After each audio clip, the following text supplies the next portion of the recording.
कवि सम्राट media club रो mega रक्तदान शिविर गंजाम जिला भंजनगर अग्रणी सांबादिक संघ कवि सम्राट मीडिया क्लब पक्षर स्थानीय नियंत्रित बजार कमिटी सम्मेलन कक्ष एक मेगा रक्तदान शिविर अनुष्ठित होइतिला। मोट 90 यूनिट रक्त संग्रह करा जाइथिबा जणा पड़िछि। एही शिविर को भंजनगर उपजिल्लापाल उमाशंकर बेहेरा मुख्य अतिथि भावे जोगदेई उद्घाटन करथिले। क्लब रो कर्मकर्ता मानक एही महत् कार्य को से प्रशंसा करने सह भविष्य में मध्य एभली सेवामूलक कार्य जारी रखा आह्वान देथिले। अन्यमानक मध्य सीपीआईएम रो पूर्वतन राज्य संपादक अली किशोर पटनायक, सानखेमुंडी विधायक रमेश चंद्र जेना, भंजनगर एएसपी रंजन कुमार दे, युव रेडक्रॉस रो पूर्वतन राज्य कर्मकर्ता B Govind Rao, rotary club सभापति रंजित कुमार वारी, निर्वाही अधिकारी मुरलीकृष्ण पंडा, उपखंड सूचना और लोकसंपर्क अधिकारी संतोष कुमार नायक, बेलगुंटा महिला महाविद्यालय अध्यक्षा डॉक्टर संयुक्ता पंडा एवं सामाजिक कर्मी ए विष्णु प्रसाद, समाजसेवी दुर्गाचरण स्वाई, अवसर प्राप्त शिक्षयित्री कनकलता नायक प्रमुख विभिन्न कार्यालय अतिथि भावे जोगदेई रक्तदाता मानक उत्साहित करने सह मानपत्र ट्रॉफी और उपढौकन प्रदान करथिले।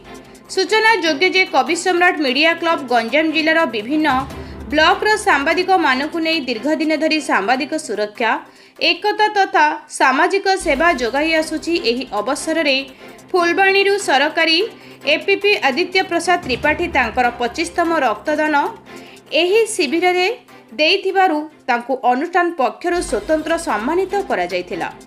एही रक्तदान शिविर को कवि सम्राट मीडिया क्लब रो समस्त सदस्यंक सहयोग रे परिचालित होइथिला।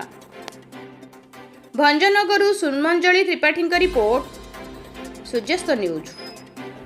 भंजनगर कवि सम्राट उपेंद्र भंज मीडिया सेल तरफ जो आज तृतीय वर्ष रक्तदान शिविर करिसेंती। एथिरे अनेक लोक आसी रक्त देइसेंती एवं एहीपरि काम करिवा द्वारा एहीपरि कार्य करिवा द्वारा समाज रे गोटे भल वार्ता जाउची। आ सहित कवि सम्राट उपेंद्र भंजकर नाटी रोशन होउची। एई नाटी आपण माने बंचेकी रखिसेंती। ए ना द्वारा आपण माने समाज रो सेवा करि पारुचंती। आ रक्तदान शिविर होउची। रक्त देवा द्वारा गोटे जे रक्त दियंती तार शरीर भल होबा सहित सी आउ जनकर शरीर भल करबा पई आउ जनकर जीवन बचाइबा पई ए रक्तटी साहाय्य हुए। विशेष करी खरा दिने प्रत्येक जगह प्रत्येक ब्लड बैंक रे रक्तर अभाव थाए।